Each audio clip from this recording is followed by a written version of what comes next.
Today we are very excited to have Brent Hardy, the president of Westward Flooring. Um, Welcome to the PathForward Podcast. Thank you very much. Nice to be here. Yeah, so your title is the president for Westward Floor, but I know you do a lot more than that, right? It's an all-encompassing title, no question. But my dad described it best. Okay. When I was a little kid, we were walking in the old building between buildings, and he stopped. I was like 10 at the time, and he stopped me and said, "Hang on a sec." Ran in. There was some dog stuff on the grass, and so he ran into the warehouse, got a shovel Okay. and a broom, went back, picked it up, and I said, "Dad, you're the president. What are you doing? You should have people for this or something." And he said, "Well, let me tell you, that's what the job of the president is. The president does everything that nobody else does. Anything else that has to get done, that's what the president does." Oh, so basically you just do anything that need to be done, Correct. and that is you, Correct. basically. Okay. But, okay, funny thing though, your first business is not flooring. In fact, it was drywall, right? Correct. The flooring business was actually your family business for 4 generations, right, by your time. Still is, yep. So started by my great-granddad. Your great-granddad. Yeah, 1926. So you're talking about your father's father, basically. My grandfather's father. Oh, wow. My great-grandfather. He's the one that actually started it, George Hardy. Okay. And then my granddad, Sid Hardy, took it over. Okay. And my dad, my uncle, the generation before me, generation 3. Okay. I'm generation 4. Oh, yeah. Wow. Yeah. Funny though, then why don't you just start your business? Like, why don't you just work in your family business right away and be the boss in your family business, like what it's supposed to be? But instead, you start a drywalling business. Why is that? Mostly because at the time when I was graduating out of university, I had met up with an old school friend of mine, and we, in our last year of commerce, decided that we wanted to do something together, go out on our own. So we tried a couple things, one not so good, one okay, but we decided through all that a really good opportunity would be to take the business I knew, which was flooring, contract flooring, but do it on our own. So not the family. So instead of doing contract flooring, we did contract drywall. I didn't even know what drywall was at the time, but my partner, my buddy, he had a future father-in-law who was a very good drywaller. So he was our first main employee, and we learned about drywall as we got up and started. So that's how we ended up in the drywall. Oh, so it's also partly because of your partner, like he knows someone in the drywall. Correct. Interesting though. Then what did your father say? Well, he was. I believe, he didn't tell me at the time, but I believe, looking back and talking to him afterwards, he was of the belief, which I think is probably good practice, is that it's wise to go out on your own and, learn what works and what doesn't work for you prior to going into an established family business, just on the grounds that at that point you have to sort of, it's harder to go do your own thing because the processes are all in place and there's certain ways of doing things, and it can work both ways for sure. But that was sort of and I've talked to lots of people over the years, and that's sort of what the prevailing wisdom is. But I didn't want to work my way up. I wanted to be the boss to start. So it worked out well. So you become the boss immediately. Correct. Because you have your own company, right? Correct. Exactly. And your father is like, "Well, you're not the boss yet." Correct. he was the president at that time, and I would have been something else. So Okay. I got to be president right off the bat of my own company. Yes. So he doesn't want you to be president yet. No, something else correct. done yet. Exactly. So essentially, just you hope that you figure your way out. You learn it yourself first and try to make some mistake on your own. Correct. And figure it out as well. Exactly right. You learn the hard way, as it were, but yeah, make your own mistakes, which, as we all know, is always the best way to learn, right? Yeah, that's true. You once you do it yourself and figure out what works and what doesn't, it's always more beneficial to you in the long run, for sure. Yeah. Yeah, that's true. I mean, it comes with its challenges for sure, but I think it's a good way to do it. Yeah. Okay. But at the end, though, is it really like you didn't like work in your family business at all, or you help out a little bit? Like, how was the setting? Yeah, I certainly worked in the family business in certain parts during university years and high school years. Summers I spent laying floors. I was involved with the crews and learning the actual installation side of it. And then I did a lot of accounting when I was in commerce. I helped out with the books for the satellite companies. So we had places in Alberta and a non-union arm out in Langley, so that I would do the books for them, and gave me good experience on the admin side as well. So yeah. So you have like kind of like best of both worlds. You learn a little bit, but also have your own business. Correct. Okay. Now let's just talk about your new company first. Like at that point, so first of all, what gives you the confidence? You just get out of university. I mean, I know you have your own family business. You probably work a little bit, but you were only 23 years old. 23, yeah. So I'm still in university, just graduating, and we thought we would take on the world and sell lots of drywall, and it was a crazy time. Yeah, that was. Looking back, it's hard. I always think that I can't imagine the guy that gave us that first job. I mean, he took one leap of faith, or else we just gave him such a good deal he just couldn't not take it. I guess, I don't know, but a couple of young guys, and I actually took, because I had quite a young face, so I was 23 and with a baby face, so I took to wearing suits. So I would go around wearing suits. So a little young kid trying to wear a suit, trying to talk big business was, I can only imagine what they were thinking on the other side. Yeah. Okay. Now, you must have a lot of rejection before you get your first contract. We had a lot of rejections before we had the first contract. Yes, that's a very safe statement. Yes. Probably is like 50 and above. Oh, easy. Yeah, months. I mean, we did. I think we ended up doing the first job. We did a house, and probably I don't remember the exact dates, but probably within the first 6 months or so. But that was 50 easy rejections of other houses that all said no. What, are you crazy? Yeah.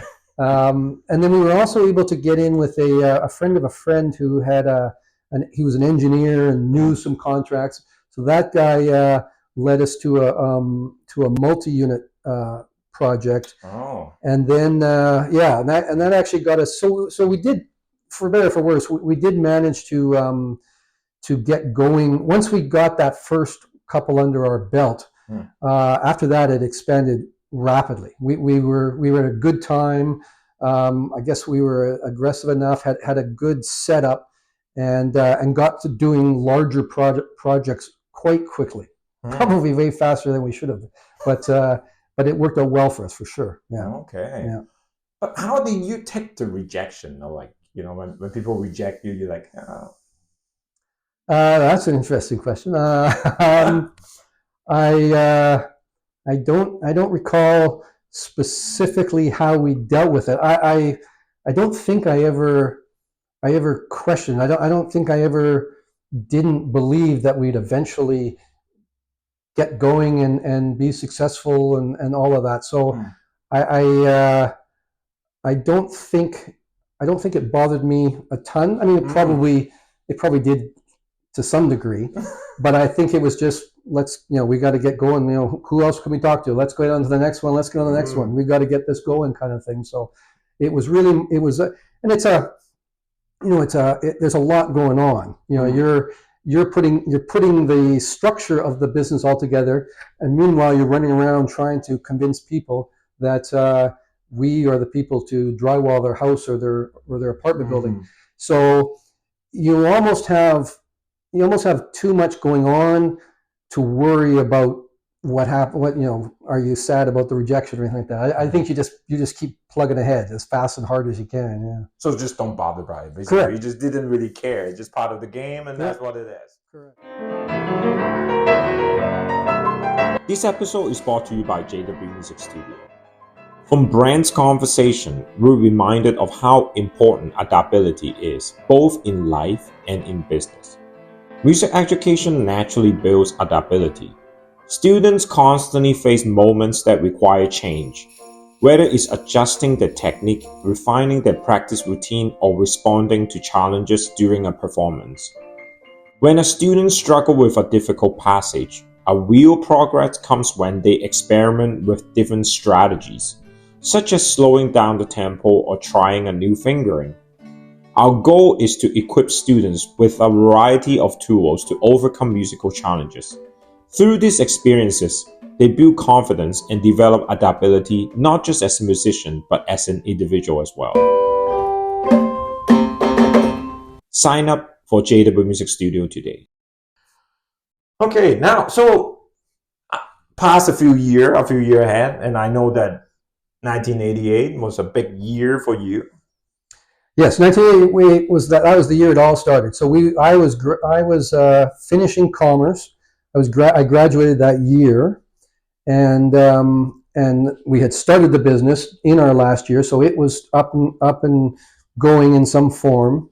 And I asked my wife now of 36 or 37 years now. At that time, I asked her to marry me, so we got married that year, and we needed a place to live, so I built a house. So that we moved into the house after the honeymoon, and away we went. Okay. Yeah. So let's just summarize it. Let's just be clear about that. Okay. First of all, you have a new business. Yep. It's up and running. Yeah. But it's not like mature. I wouldn't say it's not. It was brand new. It's brand new, but it's kind of running. We were running in the sense, somewhere in there. Again, I should look back one day and look. I have the records of the actual first job, the date, but it would have been in '88, so somewhere in there, yeah, somewhere in there. And so the company we were running, we were working, and I got married in the summer time, built the house during that time, and then moved in after that. And you also work for your family business too. And we're doing that all the time. Yeah, I had been doing that for years. Yeah. Okay, so still helping them for accounting and all that. Yeah, mostly at that point. At that time, it was doing the books with them. Yeah. Okay, so it's a lot of things. I mean, it was an exciting time. There was no question about it. But what was your schedule like when you have that many things on the table?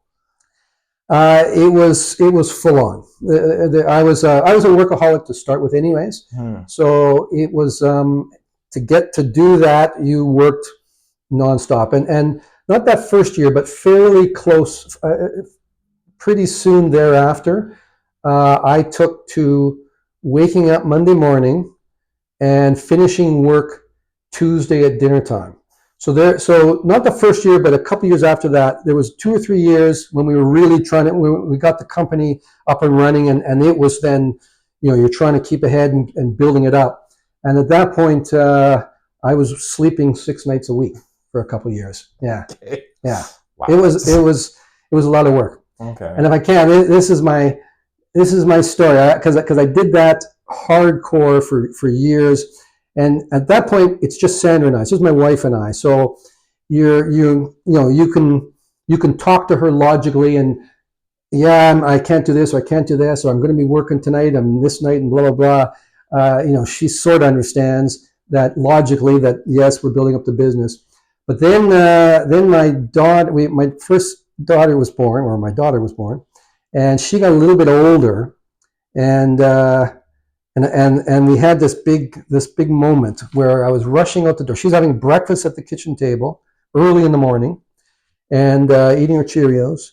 And I come rushing through, and I tell her, "Oh, I'm off to a meeting or whatever, and I might not make it in time for dinner, but I'll come home as fast as I can." Blah blah blah.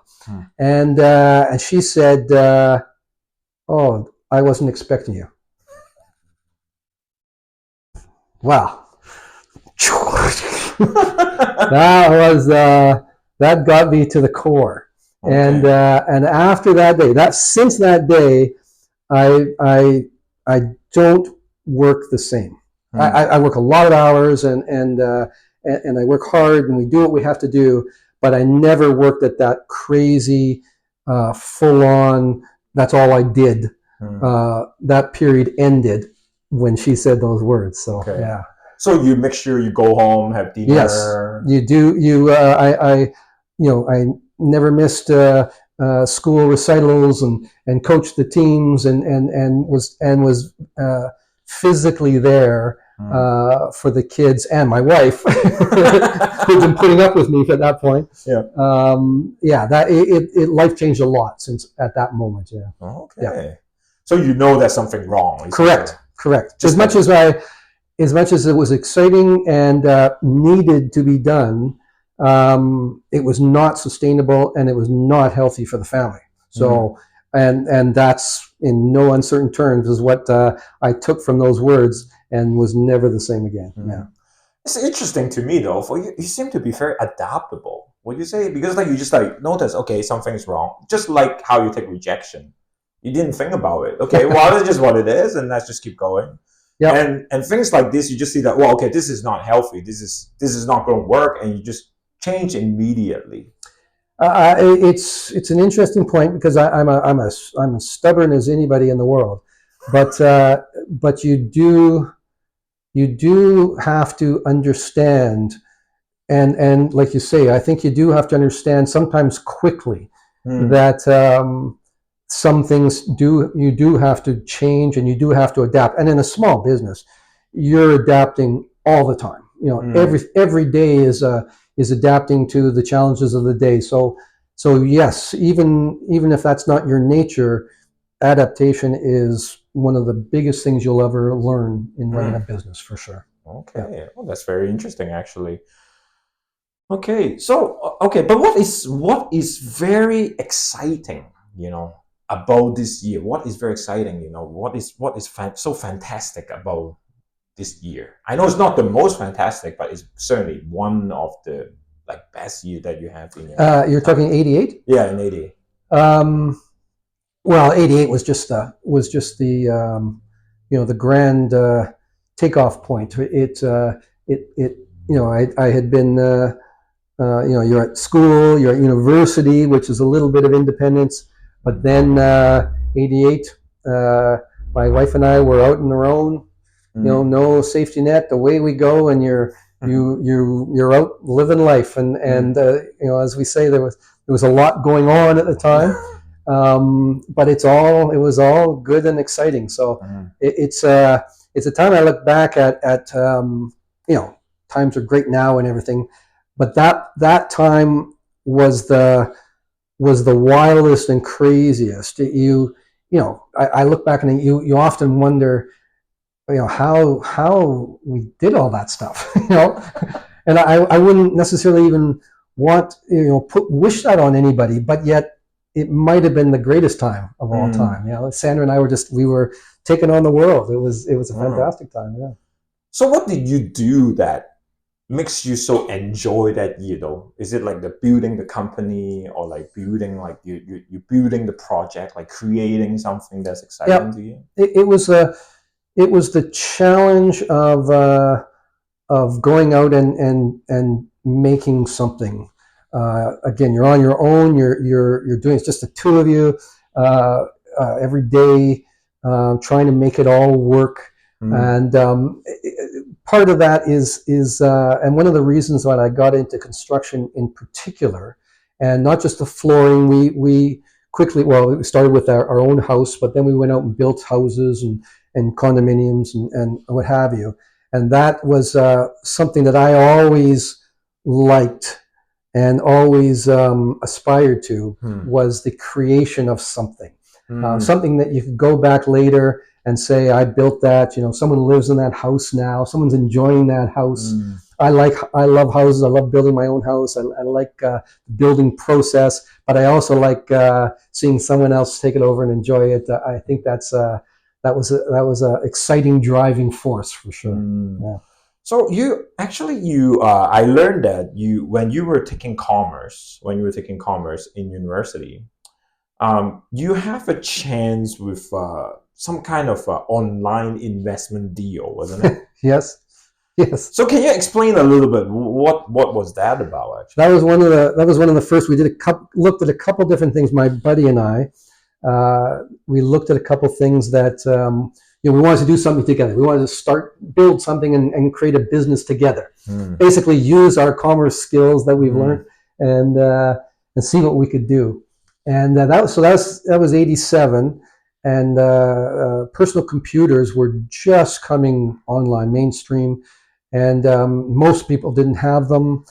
Businesses were barely getting into them, and we had a friend that had a connection to them, so we got an actual PC computer, one of the original PC computers, and then we had this program that allowed us real time access to the Chicago Mercantile, not the bank, the stock exchange, yeah, exactly. Exchange, yeah. So we were getting the same information and able to make trades at the same time as investors and brokers, that were doing that for a living. So we were following trends and getting into the whole idea of day trading, which turned out to be very high risk, and it was it was a thrilling thing and a very interesting thing, and we were we had some success with it, but we also learned that you were subject to the whims of factors outside your control. So one time we thought we had this big win. It was a energy company in the Middle East, and we had put our money invested in the morning, ready to take it out at the end of the day and make our big money. And at a couple hours in, there was a rumor that area got bombed by somebody, and the stock tanked. We and everybody pulled all our money out. Turned out to be a rumor. The market went back up. Our money was out, so we lost both ways. And it just sort of hit home that it wasn't really the kind. And it's no offense to investors and stuff, but it's that day trading is it didn't seem like it wasn't a positive business. I didn't think so. We decided to get out, and we were looking for. That's why we ended up in this business, because it was just we didn't like that one, and this one was more what we were looking for. We had hoped anyway. Yeah. So like the thing is like, is it like it sounded like you're not creating anything? That's the problem. You're just trying to produce money, and yeah, it wasn't what I was looking for. Yeah. Okay. Sounded like you always know you want to be a businessman, an entrepreneur, right? Sounded like you want to make your own business. But when you were in university, you actually were taking commerce law. Yes. Right? You were trying to be a lawyer. Yes. But what did you learn for this process, during this process that you begin to find out, hey, I want to be the guy who actually own a business rather than helping them? That's exactly right. I always liked the idea of law, and as a kid, and I only went to I only got into commerce because I had the grades to get into it, and it was a good stepping stone to get into law. There was something called, as you said, a comm law option, and I was signed up, ready to go, and I just decided exactly that again, it was more of a, it was more doing work, for someone else and their creations. And I wanted to. I realized along that line somewhere that it was the creating part, the building part that excited me, and I liked. And so, again, no offense to lawyers, but it was a key important decision in my lifetime. That's for sure. So you just learned that through the process. This is just not for you. Being Correct. A lawyer, not Correct. for you. But what did your father say? What did your family say? It's like, well, you spend all your time and all your resources trying to be a lawyer, and then suddenly you just change your mind and say, no, that's not for me, Dad. I don't certainly. I don't think Dad ever had any aspirations or desires for me to be a lawyer. So I don't think he was unhappy at all. Mom might have maybe a little bit, but she was actually my mother was a very entrepreneurial. She was actually the hardcore entrepreneurial person. Dad was amazing at running the business and was wildly successful in his time. But it was Mom who had that real hardcore drive that I think was the one that got me really inspired on the entrepreneurial side. Okay. Yeah. So they didn't say anything, basically. No. They were very much try and do the things necessary to give you the skills and opportunities to do whatever you want, but yeah, do whatever you want. Yeah. There was no question about that. Yeah. This episode is brought to you by JW Music Studio.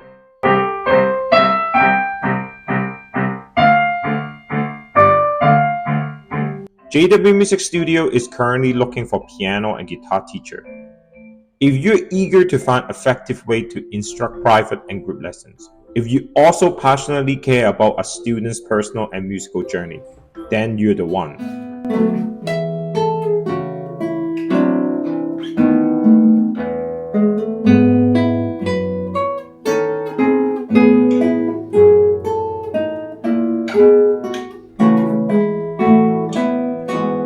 Please email your resume to jnwmusic@yahoo.ca.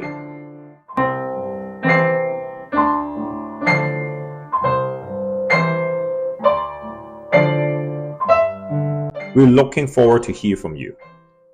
Hey, let's move on a little bit. Do you think the business world was very different in your time compared to today?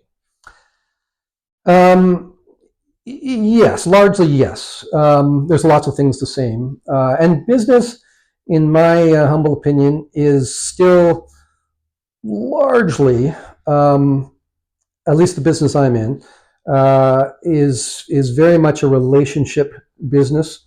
If you're going to give a contract to somebody, you're going to want to know that you're giving it to someone that you can deal with and that you respect and that you you can work with. So the relationship side is still a key thing. But there's no question the world has the business world has developed in my mind negatively, in the sense that there's large companies more and more dominating the landscape that I, as a small business owner, don't necessarily feel is the best thing for people in general. I think that's going to be a problem more and more in our own world. Over the generations, we've seen it's actually it's the reverse, where we had fewer companies in terms of contractors, which we are, suppliers.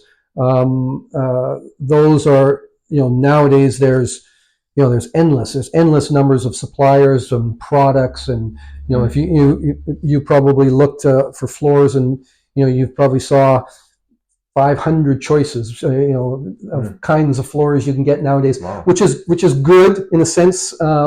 but certainly different than it was before. So that's a challenging thing in our smaller world.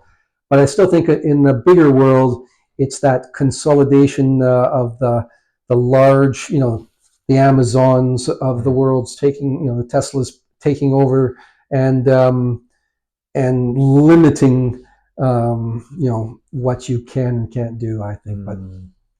But essentially, I think is it like not change is still the relationship with the relational aspect of business is still as important in your time as now. There's that hasn't changed since before I started and is as important today in certainly in all the businesses I deal with. I don't speak with Bezos or Zuckerberg, so I don't deal in that world. But in my world, the more Western Canadian construction world, it's a very important thing. And I think selling, which is always a fundamental important part of any business. Its relationship is still by far the most important thing, I think. Okay. Looking back at your career, what was the most challenging thing for you? Well, there was a couple of things. I had challenges with partners. I had bad luck with partners, so I had some big challenges with that. And then as a small business, I always tell people that the toughest part of the business probably is cash flow. Getting business is one thing. Dealing with suppliers is another thing. Those things are manageable things that you can work on continually and build upon. But more companies than I can count that I've seen. I've seen so many companies go down that have great products and great staff and great customers and all the good things, and they don't watch their cash flow and they run out of money, and that causes problems that just become insurmountable, and often is the end of them. So if I give one piece of hardcore advice to anybody, it's learn how to deal with cash flow and never keep your eye off that. As running my own business for all of these years, for 35 years, it's probably the biggest, most important thing I do on a day-to-day basis. So at this point, I know that you love your work, but at this point, how do you view your career? Is it the most important thing in your life, or like what do you see it at this point? It is it's by no means the most important thing. It's been one of the biggest things in my life for sure, but it comes a far. It's down the pecking order by substantially. You've got your family, you've got your church, you've got your faith. Those things rank far above your business will ever. As much as I love and enjoy my business, and it's been phenomenal, I wouldn't change a thing. It's been excellent, but it's way below those two. And then I have soccer in there somewhere. Soccer might be just above it or just below it. But it's up there, yeah. But what are you looking forward to now at this point? What are you looking forward to now? Well, I have Generation 5 is sitting in the works. So that's my son. My daughter did not want to go into the business. She was when she was 16 or something like that. Needed a summer job. I said, well, that's fantastic. Come down to the office. You can run the front desk. You can be the secretary for the summer. And she came down her first day. I was all excited. My dad was still around in the business, so he came out and we got all the pictures with her. And on day one, and here's Generation 5 sitting at the front desk. And at the end of the day, she went home. And later that evening, I came home for dinner, all excited. So, day one. Yeah. And on that day, day one, she said to me, "Dad, I will not be going into the business." So she discovered quickly. She knew right off of that. And to her credit, she became a teacher, is a great teacher, and never set foot back in the business again. So, but my son, he went through commerce himself. He's done a lot of different facets in the business. He basically is running the office now himself. So he's doing very well. So we're getting into that stage where I was, 35, however long ago that was, and he's going to have to make a decision whether it's something he wants to do, just like I did, whether ultimately it is something I wanted to do, and then he can either take it from there and run it as Generation 5, or decide that it's not his thing. He wants to do something else, and we'll see if we can help him do that. Oh, yeah. So he's looking forward to pass on your legacy, basically. I'm looking for what I'm doing now, and I'm enjoying fully is helping him see everything that's involved, and getting the company ready to be able to, for him to fully take over if he decides. And it's a big if, and I have no problem one way or the other. It's not my decision, and I'm happy either way. The company next year is 2026. So the company will be through the 5 generations, and it's had different forms. We were a pure distribution company and a contract company, but it's been a flooring company. Next year it will be 100 years. Wow! So that'll be a fun thing. And if Josh decides that it's not for him, then we had a great 100 years, and I'll be excited to call it a day. And if he does, and he wants to go forward to it, we'll start the second 100 years. Hey, thanks so much, Brent. Pleasure. Thanks for coming. Yeah.